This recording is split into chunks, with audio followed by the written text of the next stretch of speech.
Ashamaa harka fuunee akkam jirtu dhaggeeffattootaaf kabajamtoota koo nagaa keessanii nagaa kooti waaqayyoon haa galatoomuu. Nagaa kiyyattaan sudhaan har'ammoo mata duree faayidaa vaaziliinii jedhu qabadhee isinii dhufeera. Hanga xumura viidiyoo kootiitti na wajjin turaan afeerra kooti.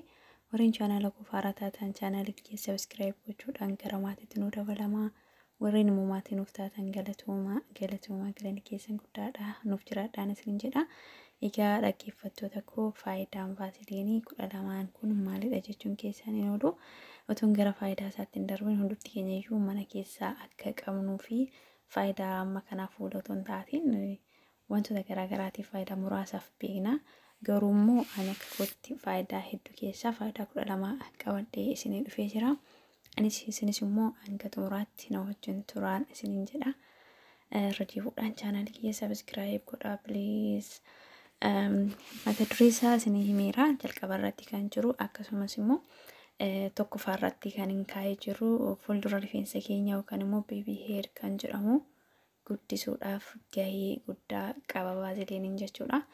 Isas galgala ni dibattu jechuudha. Ganama kaatanii ofirraa ni dhiqxu jechuudha. Vaaziliiniin ganama galgala ni dibattu ganama ofirraa ni dhiqxu. Lakkoofsa tokkoffaarra kan jiru kanadha jechuudha. Lakkoofsa lammaffaarra kan jiru nyaara keenya baay'ee tokko ni guddisa jechuudha. Vaaziliiniin nyaara keenya baay'ee tokko ni guddisa jechuudha. Isas immoo akkamitti fayyadamnu jettanii galgala ni dibattu. Erga dibattanii booddee immoo ganama kaatanii ofirraa ni dhiqxu jechuudha. Lakkoofsa lammaffaarra kan jiru kanadha. Lakkoofsa sadarfaarra kan jiru immoo baallee ija keenyaa yookaan immoo shibaa shiftii kan jedhamu sana galgala yeroo ciistan ni dibattu ganama kaatanii ofirraa ni dhiqxu jechuudha. Egaa lakkoofsa arfaffaarratti immoo kan argamu namoonni hedduun keessan lakkoofsa arfaffaarratti hubannoo qabdus hubannoo warreen hin qabnes ni jirtu jedhee yaada. Shittoo yookaan immoo urgooftuu bakka dibachuu barbaannu sana vaaziliinii dibannee sana booddee urgooftuu keenya yoo dibanne vaaziliinii dibannee urgooftuu keenya yoo dibanne urgooftuun keenya yookaan immoo shittoo baay'ee ni tursiisa jechuudha. Fooliisa jechuudha. Nu jalaa dafee akka hin banne taasisa jechuudha.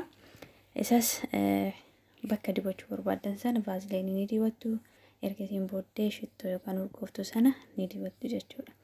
Innis baay'ee nuuf tura jechuudha. Urgooftuun sun baay'ee nuuf tura jechuudha. Arfaffaarra kan jiru kanadha.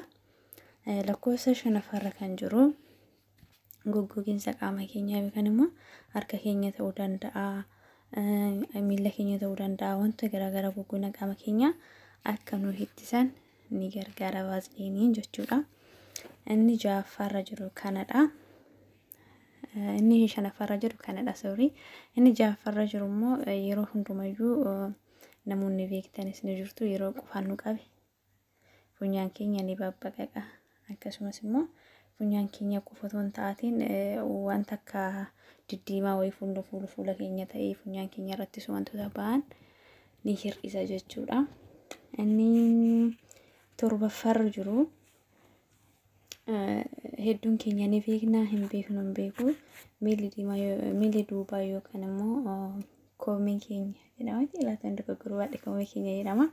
Koomeen keenya nu babbaqaqa yookaan immoo nu tatarsa'a yoo ta'e koomee keenya dibachuun dura bishaan lap jedhee yookaan immoo bishaan jiddu galeessa ta'een ho'aas otoo hin taatiin qorraas otoo hin taatiin miila keenya xiqqoo ishee daqiiqaa 10 zafazafne yookaan immoo bishaan sana keessa tursiifne miila keenya erga seeraan dhiqannee booddee vaaziliinii sana ni dibanna jechuudha. Dibannee galgala kunis galgala dibannee kaalsii hin hidhanna. Kaalsii hidhannee ganama kaanee miila keenya bishaan lap jedhee yookaan immoo bishaan jiddu galeessa ho'aas otoo hin taatiin baay'ee qorraa otoo hin taatiin jiddu galeessaan miila keenyarraa ni dhiqannaa jechuudha. Baay'ee tokko faayidaa guddaa qaba kunis. Inni 8ffaarra jiru immoo dibata qeensa keenyaa nu buqqa'u qadaadni nu buqqa'u yoo dide erga buqqisnee booddee immoo cufnee banuudhaaf baay'ee tokko nu rakkisa jechuudha. Kanaafis furmaata guddaa kan ta'u yeroo buqqistan sana dibata qeensa keessanii sana yookaan immoo xifir qalamii jedhamti lamaan dogoggoruu baadhee isa yeroo buqqistan sana afaan isaarra vaaziliinii dibdanii yoo qadaaddan dafee akkasii buqqa'uu kan akka banamu ta'a jechuudha. Inni 8ffaarra jiru eenyumti keessan ni beektu jedhee yaada. Daa'ima yookaan immoo ijoollee pamparsiin irra ture yookaan immoo bakka pamparsii irra jijjiiruu dhiisanii bakka sanarratti ijoolleen baay'ee tokko qaama isaanii ni diimata jechuudha. Qaama isaanii sana yoo dibne akka salphaatti diimanni sun gadi ni gala jechuudha yookaan immoo ni hir'ata jechuudha. Kana fakkaata.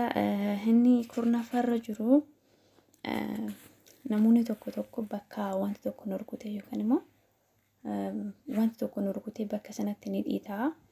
Erga dhiiteen booddee akka salphaatti dafee gadi deembu jechuudha. Inni xiqqaatu dhiitaan sun jechuudha.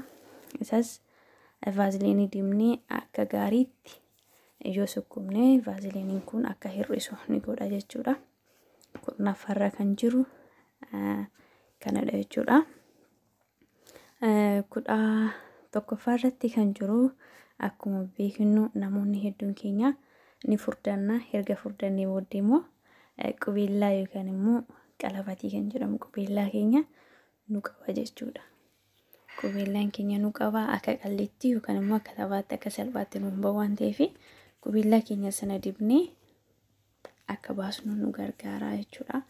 Akkasumas gogina harka keenya miila keenya waan hundumaafuu faayidaa guddaa qaban siniin jedha. Namoonni vaaziliinii fayyadamuu dandeessan yookaan immoo vaaziliinii haala salphaatti argachuu ni dandeenya. Wantoota 12 kana sinii tarreesse keessaa hundumti isaa waan fayyadamaa jiru osoo hin taatiin waan fayyadamuuf jirudha. Nyaara kiyya baay'ee tokko na guddiseera. Akkasumas immoo fuuldura mataa kiyya beebii heerii baay'ee tokko ni guddisa jechuudha. Akkasumas immoo baallee ija kiyyaa yookaan immoo shibaa-shibtii kan jedhamu ni guddisa. Akkasuma gogaa qaama keenyaa baay'ee tokko akka lallaafu ni godha jechuudha. Akkasumas immoo koomee keenya yookaan immoo miila duubaa yookaan koomee kottee duubaati. Koomee keenya akka babbaqaqe yoo ta'e akka nu deebi'ee bakka isaatti deebi'uu ni gargaara jechuudha. Akkasumas immoo dibata qeensa keenya dibannee deebinee ni qadaadna yoo ta'e akka buqqa'uu didee erga buqqisnee booddee immoo cufuudhaaf yoo jennu dibuun nurra jiraata jechuudha.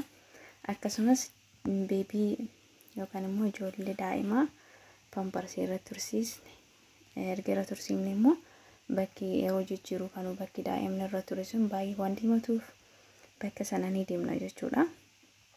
Inni 10ffaarra jiru akkasumas immoo bakka waan tokko nu rukute sana deebinee ni deemna jechuudha. Deemnee dibnee yoo sukkumne akka qaldiitti yookaan immoo akka salphaatti dhiitumni sun hir'achuu ni danda'a jechuudha. Akkasumas funyaan keenya isinitti meera funyaan keenya qufaan nu qabe funyaan keenya yoo nu jalaa babbaqaqe wanni vaaziliinii kana yoo dibne haala salphaadhaan funyaan keenya babbaqaqee sarraanii hafaa. Akkasumas qubeellaan keenya nu qabe qubeellaa keenya baasuun baay'ee nu dhibaa. Maal furdanne warri furdatan jechuudha. Warri qubeellaa qabaatan isin gargaara jedhee yaada. Qubeellaa keessan erga isinitti isin qabee jiraate baasuun dura vaaziliinii dibdanii qubeellaa keessan ofirraa baasuu ni dandeessu jechuudha. Barnoonni koo har'aa kana fakkaata. Waan dhaggeeffattaniif galatoomaa galanni keessan guddaadha. Warreen immoo chaanaala koo haaraa taatan chaanaala koo sabiskiraayib gochuudhaan gara maatiitti nuuf da'amaa. Warreen maatii nuuf taatan galatoomaa galanni keessan guddaadha. Nuuf jiraadhaan isin jedha. Obboloota hundumti keessanuu please like godha. Laayikiin keessanuu jajjabeessa. Akkasumas immoo komentiin keessa waan nu jajjabeessuuf komentiis laayikiis yaada qabdu hundumayyuu immoo jala irratti nuuf katabaa. Nuti ilaalle immoo gaaffii keessan irratti xiyyeeffannee wantoota nu gaafattaniif deebii kennuu ni yaalla. Akkana isiniin jedha. Bakka jirtanitti nageenya Waaqayyoo isinirra haa jiraatu. Bakka jirtan hundumatti nagaa ta'aa. Nagaan jiraadhaa. Baay'ee tokkoon isin jaaladha. Baay'ee tokkoon isin kabajaa. Bakkuma jirtanitti nageenyi Rabbii isin wajjin haa jiraatu. Barnoonni koo har'aa faayidaa vaaziliinii 12 kan jedhu xumuree jira. Hanga viidiyoo biraatti walitti deebinutti nagaan turaa. Bakka jirtanitti nagaa ta'aa. Waaqayyo isin faana ta'u. Bakka nagaa oolaa. Nagaan ta'aa. isinin jaaladha, isinin kabaja. Hunduma keessanuu nagaan haa ta'aa bakka jirtanitti. Waaqayyo isin faana haa ta'u, nagaan naa oolaa. Isinin jaaladha irra deebi'ee isinin jaaladha nagaa ta'a.